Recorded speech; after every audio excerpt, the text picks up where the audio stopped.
찬송가 288장입니다. 찬송가 288장. 예수를 나의 구주 삼고 성령과 피로써 거듭나니 이 세상에서 내 영혼이 하늘의 영광 누리도다. 이것이 나의 간증이요, 이것이 나의 찬송일세. 나 사는 동안 끊임없이 구주를 찬송하리로다.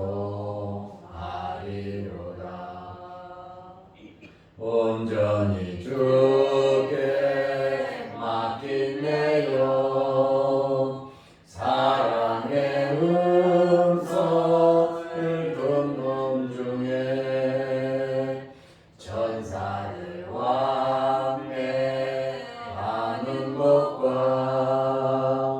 하늘의 영광 보리로다.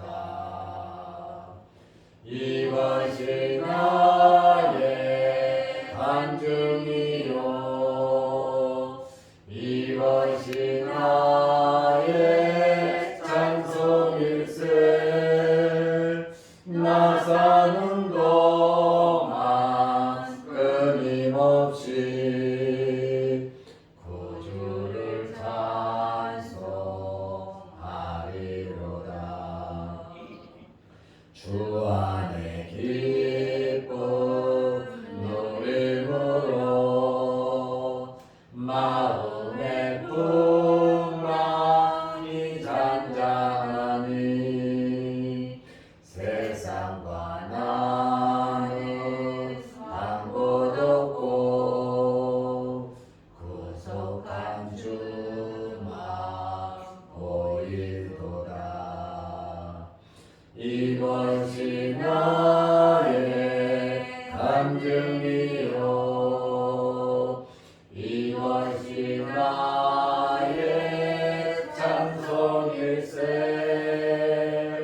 나 사는 동안 끊임없이 구주를 찬송하리로다. 아멘. 사도신경으로 우리의 신앙을 고백하겠습니다. 전능하사 천지를 만드신 하나님 아버지를 내가 믿사오며 그 외아들 우리 주 예수 그리스도를 믿사오니 이는 성령으로 잉태하사 동정녀 마리아에게 나시고 본디오 빌라도에게 고난을 받으사 십자가에 못 박혀 죽으시고 장사한 지 사흘 만에 죽은 자 가운데서 다시 살아나시며 하늘에 오르사 전능하신 하나님 우편에 앉아 계시다가 저리로서 사는 자와 죽은 자를 심판하러 오시리라. 성령을 믿사오며 거룩한 공회와 성도가 서로 교통하는 것과 죄를 사하여 주시는 것과 몸이 다시 사는 것과 영원히 사는 것을 믿사옵나이다. 아멘. 하나님의 말씀 마태복음 24장 1절 2절 보겠습니다. 예수께서 성전에서 나와서 가실 때에 제자들이 성전 건물을 가리켜 보이려고 나아오니 대답하여 이르시되 너희가 이 모든 것을 보지 못하느냐? 내가 진실로 너희에게 이르노니 돌 하나도 돌 위에 남지 않고 다 무너뜨려지리라. 아멘. 우리가 오늘부터 마태복음 24장을 봅니다. 작년 8월부터 마태복음을 보기 시작해서 8개월째 지금 새벽에 한 절, 두 절씩 또 여러 절을 보면서 은혜를 받고 있습니다. 마태복음 24장을 통해서 많은 은혜 받으시고 또 새벽에 기도하면서 하나님의 응답이 있으시기를 바랍니다. 예수님께서 성전이 무너질 것을 예언하셨습니다. 1차 성전은 솔로몬 성전이고 2차 성전은 수르바벨 성전이고 3차 성전은 헤롯 성전입니다. 2차 성전을 크게 확장 공사하는 그러한 성전이 3차 성전, 예수님께서 계실 때에 건축을 하고 있는 그 성전을 가리킵니다. 마태복음 24장을 가리켜서 소계시록이라고 말합니다. 요한계시록이 1장부터 22장까지 있고요. 예수님께서 직접 종말에 대한 예언을 하신 내용이 마태복음 24장입니다.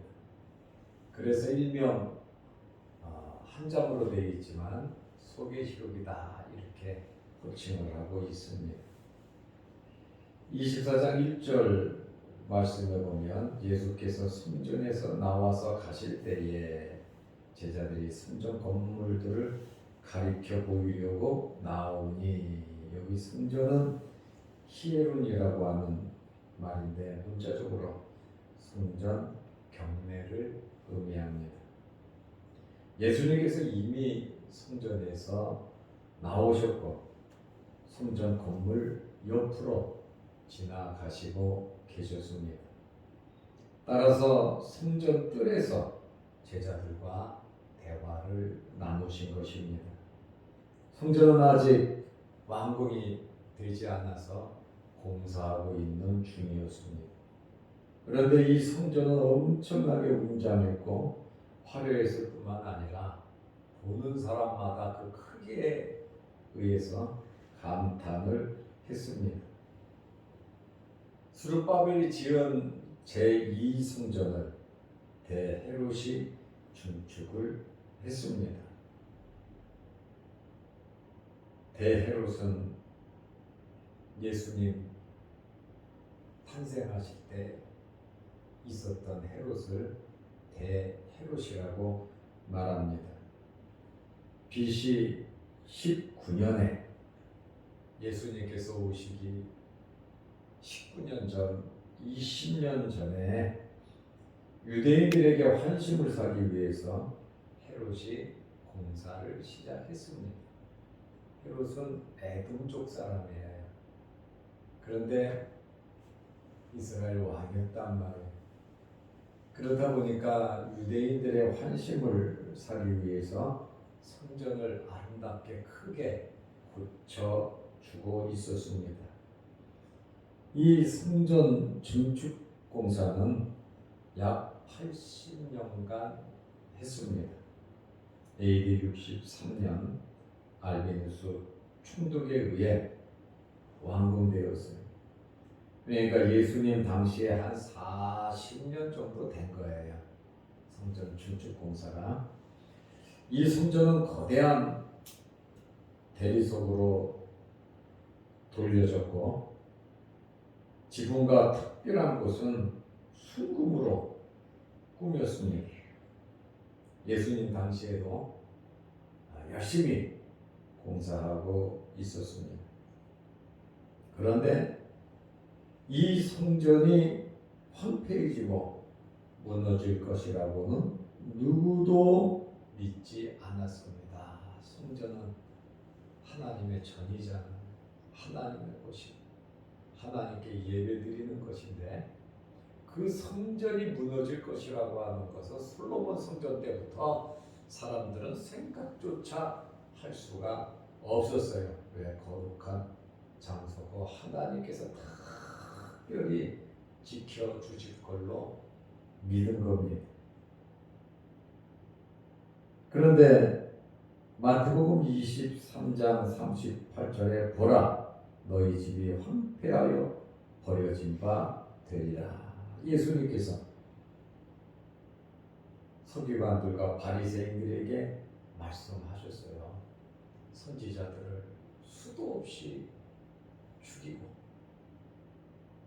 육신을 입고 이 땅에 오신 하나님의 아들 메시아도 알아보지 못하고 메시아까지 잡아 죽이는 이러한 사람들에게 보라 너희 집이 황폐하여 버려진 바 되리라. 예수님께서 말씀하셨습니다.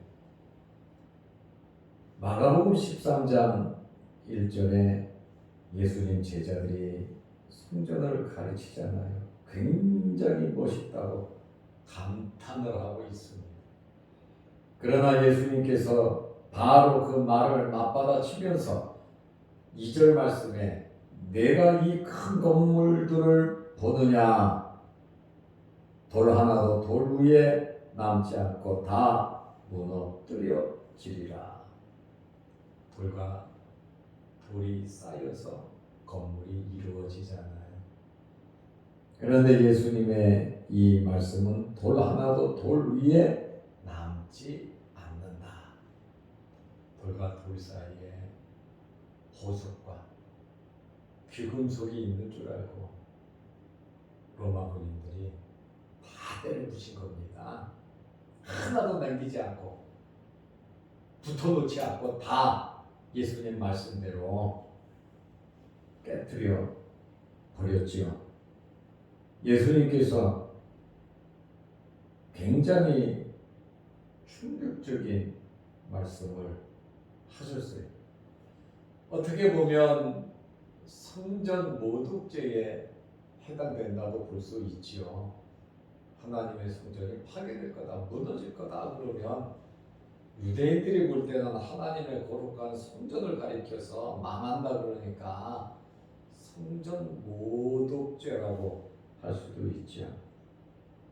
예수님께서 마태복음 24장 2절 오늘 본문 말씀에 보면 내가 진실로 너희에게 이르노니 예수님께서 진실로 그랬잖아요. 강조를 하고 있잖아요. 꼭 된다는 거예요. 돌 하나도 돌 위에 남지 않고 다 무너뜨려지리라.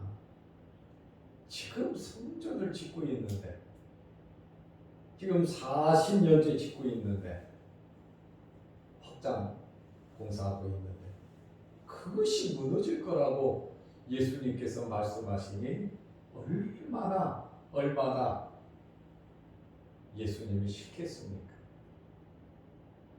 증오하겠습니까? 예수님의 이러한 말씀은 굉장히 충격적인 말씀입니다. 돌 하나도 돌 위에 남지 않고 성전 건물에 사용한 돌은 아름다운 돌 미석이에요. 이 돌의 크기는 25, 12, 8, 6핏 1핏은 45.6cm입니다. 작은 돌이 아니에요.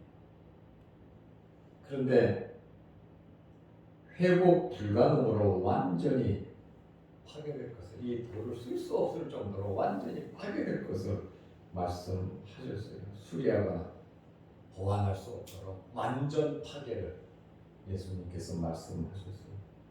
구약 성경을 봐도 성전이 파괴될 것을 예언을 하셨는데 하나님의 성전이 파괴된다는 것은 여러분 죄값입니다. 그리고 죄를 지었다고 하나님께서 심판하시는 것이 아니라 죄가 꽉 찼다는 거죠. 끊임없이 회개의 기회를 주시지만 회개하지 않으면 망하는 거예요. 사람이 절대로 죄지어서 망하지 않습니다. 회개할 기회를 주셨음에도 불구하고 회개하지 않을 때 망하는 겁니다. 우리도 완벽하지 못해서 사실 죄 지을 때 있습니다. 그러나 요한일서 1장 9절에 보면 죄를 자백하면 하나님께서는 용서해 주신다고 말씀하셨어요. 그래서 우리는 영적으로 민감한 그러한 성도들이 되시기를 바랍니다. 우리는 영적으로 민감해야 됩니다. 예레미야 26장 6절에 보면 내가 이 성전을 실로같이 되게 하고 이 성을 세계 모든 민족의 저주거리가 되게 하리라 그랬어요. 하나님의 성전이 실로같이 되게 하고, 그러면 도대체 실로같이 된다는 게 어떤 것이냐 모르죠. 그런데 사무엘상 4장을 보면 실로에는 옛날에 성소가 거기에 있었어요. 덮개가 거기 있었단 말이에요. 그런데 블레셋과 전쟁에서 엘리 제사장 때에 블레셋의 덮개를 빼앗겨버리죠. 실로같이 된다라고 하는 것은 완전 파괴된다는 거예요. 알맹이가 없잖아요.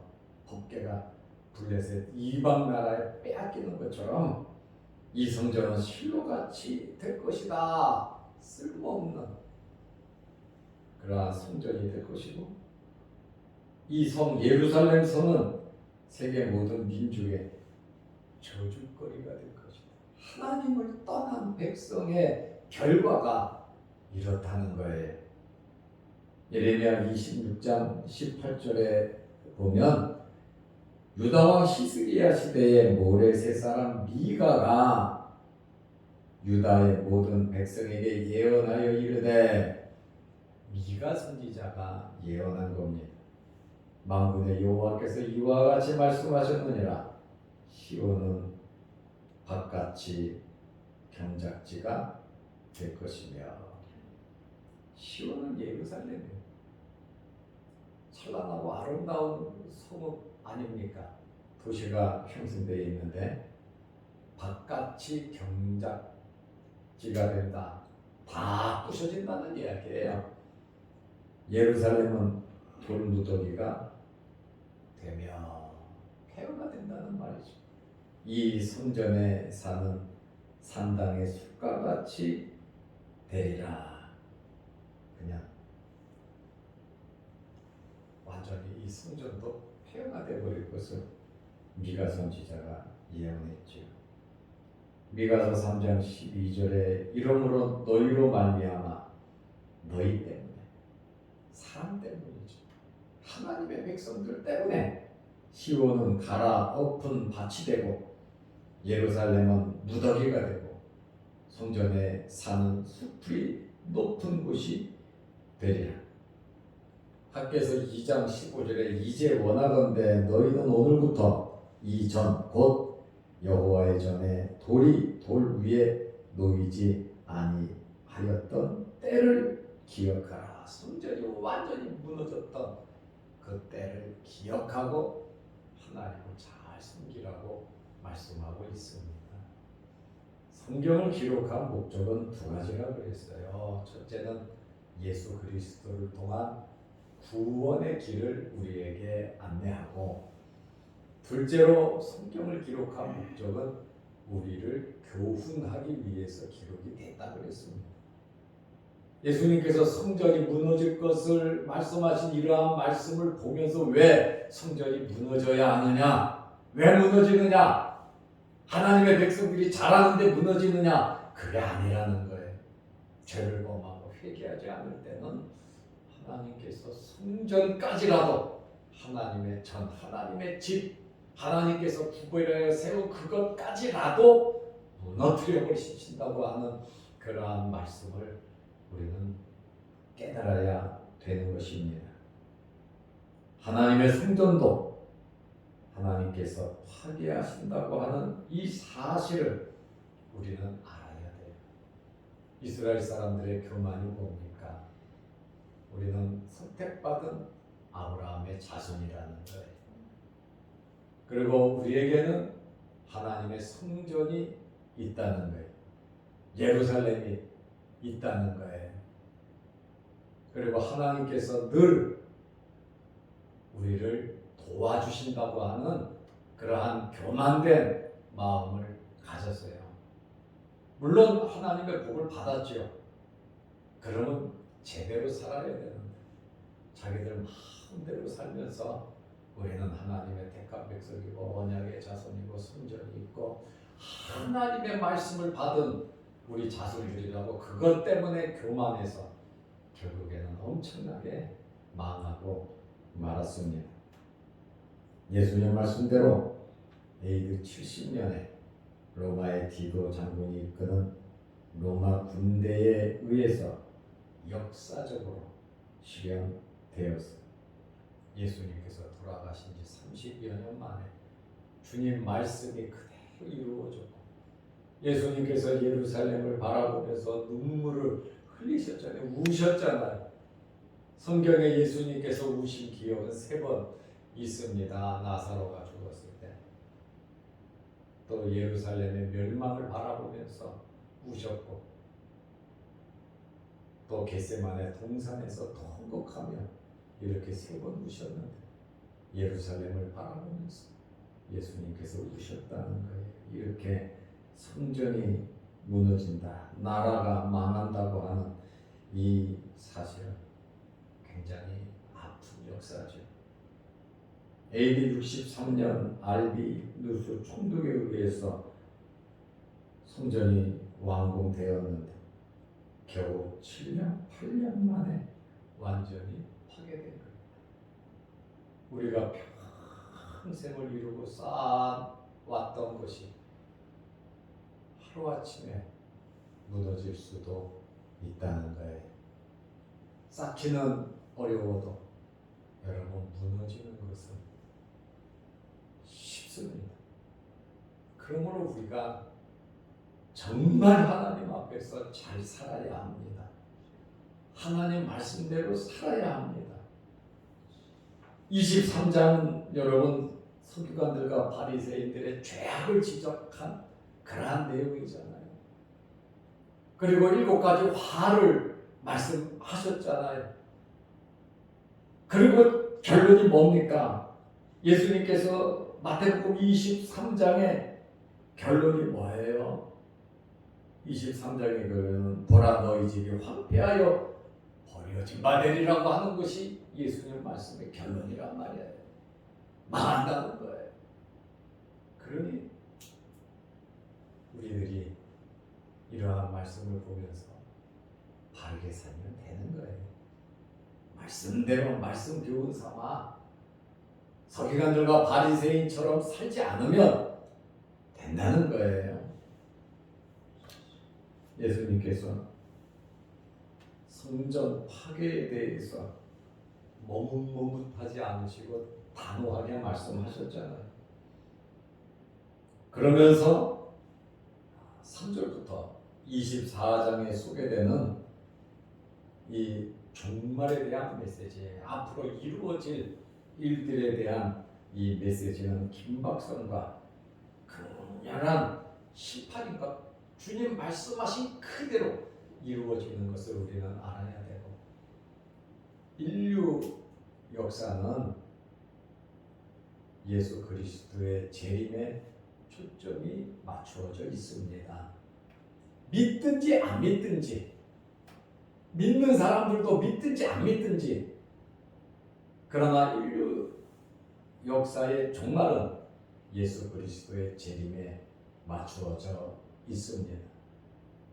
급변하는 세계 정세 속에서 우리 하나님을 믿는 성도들은 예수님과 바른 관계를 맺고 하나님 말씀대로 살아서 이 땅에 살아가는 동안 언제인지는 모르지만 우리와 우리 자녀 손들이 하나님의 복을 받으며 하나님의 도우심을 받으며 살아갈 수 있도록 우리들이 믿음의 선배로서 좋은 모범을 잘 보여주시기를 주의 이름으로 축원합니다. 기도하겠습니다. 하나님 아버지, 코로나가 극성을 부리는 가운데 있습니다. 그러나 이제 모든 정책이 완화되어 가며 일상으로 돌아가는 준비하는 과정 속에 있사오니 극렬하고 공포의 대장이었던 이 코로나가 이제는 계절 독감과 같이 되어버리는 이러한 현실을 보면서 하나님께서 늘 하나님의 백성들을 지켜 보호하여 주시고 우리는 하나님을 믿는 신앙을 가지고 살아가게 하여 주옵소서.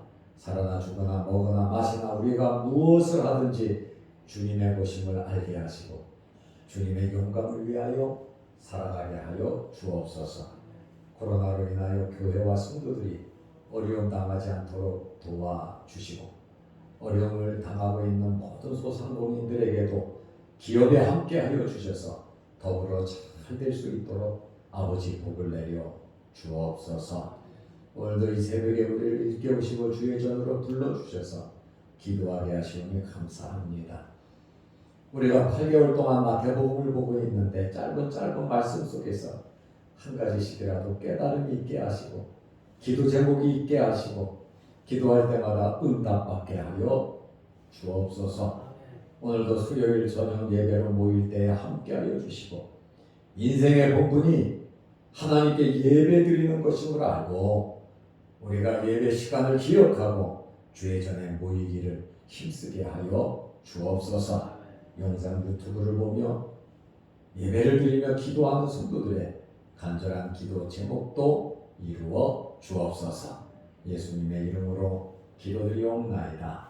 아멘. 하늘에 계신 우리 아버지여, 이름이 거룩히 여김을 받으시오며 나라 임하옵시며 뜻이 하늘에서 이룬 것 같이 땅에서도 이루어지이다.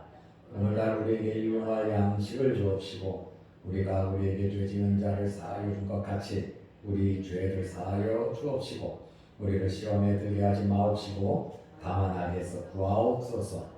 대개의 나라와 권세와 영광이 아버지께 영원히 쌓옵나이다. 아멘. 자유로 기도하시기 바랍니다.